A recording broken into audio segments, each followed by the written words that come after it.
10 minute മാത്രം നിലനിന്ന glamour ഒടുവിൽ വിടവാങ്ങൽ. ജയ്പൂരിലെ പിങ്ക് ഫോട്ടോഷൂട്ടിന് പിന്നാലെ വന്ന വിവാദം. ഫോട്ടോഷൂട്ടിനായി ആനയ്ക്ക് പിങ്ക് നിറം നൽകിയ വാർത്ത കഴിഞ്ഞ ദിവസങ്ങളിൽ വലിയ വിവാദങ്ങൾക്ക് തിരികൊളുത്തിയിരുന്നു. ഇപ്പോഴിതാ ആന ചരിഞ്ഞ വാർത്തയും പുറത്തു വന്നിരിക്കുകയാണ്. റഷ്യൻ ഫോട്ടോഗ്രാഫറായ ജൂലിയ ബറുലേവ കഴിഞ്ഞ ഡിസംബറിലാണ് പിങ്ക് നിറം പെയിന്റ് ചെയ്ത ആനയുടെ ചിത്രം സാമൂഹിക മാധ്യമങ്ങളിലൂടെ പുറത്തുവിട്ടത്. ആനയ്ക്ക് മുകളിൽ പിങ്ക് നിറത്തിലുള്ള വസ്ത്രം ധരിച്ച മോഡലും ഫോട്ടോയിലുണ്ട്. ജയ്പൂരിലെ ഉപേക്ഷിക്കപ്പെട്ട ഗണപതി ക്ഷേത്ര പരിസരത്താണ് ഫോട്ടോഷൂട്ട് നടന്നത്.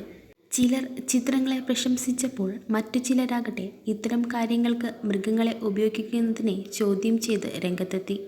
കലാപരമായ ആവശ്യങ്ങൾക്കായി ഒരു ജീവനുള്ള മൃഗത്തെ ഉപയോഗിക്കരുതെന്നായിരുന്നു കൂടുതൽ പേരും വിമർശിച്ചത്. ആനയുടെ കാര്യത്തിൽ ആശങ്ക വേണ്ടെന്നും ഉപയോഗിച്ചത് ജൈവ കളറാണെന്നും ഫോട്ടോഗ്രാഫർ സാമൂഹ്യ മാധ്യമത്തിലെ പോസ്റ്റിൽ കുറിച്ചു.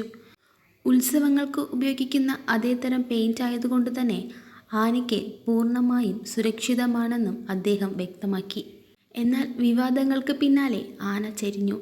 ചായം പൂശിയതാണ് ചരിയാൻ കാരണമെന്ന വാദവുമായി മൃഗസ്നേഹികൾ കൂട്ടത്തോടെ രംഗത്തെത്തി.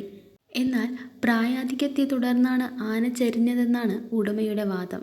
ആനയുടെ ഒരു ഭാഗം മാത്രമേ ചായമടിച്ചുള്ളൂവെന്നും ഫോട്ടോയെടുത്ത് 10 മിനിറ്റിനകം നിറം കഴുകിക്കളഞ്ഞതായും ഉടമ പറഞ്ഞു.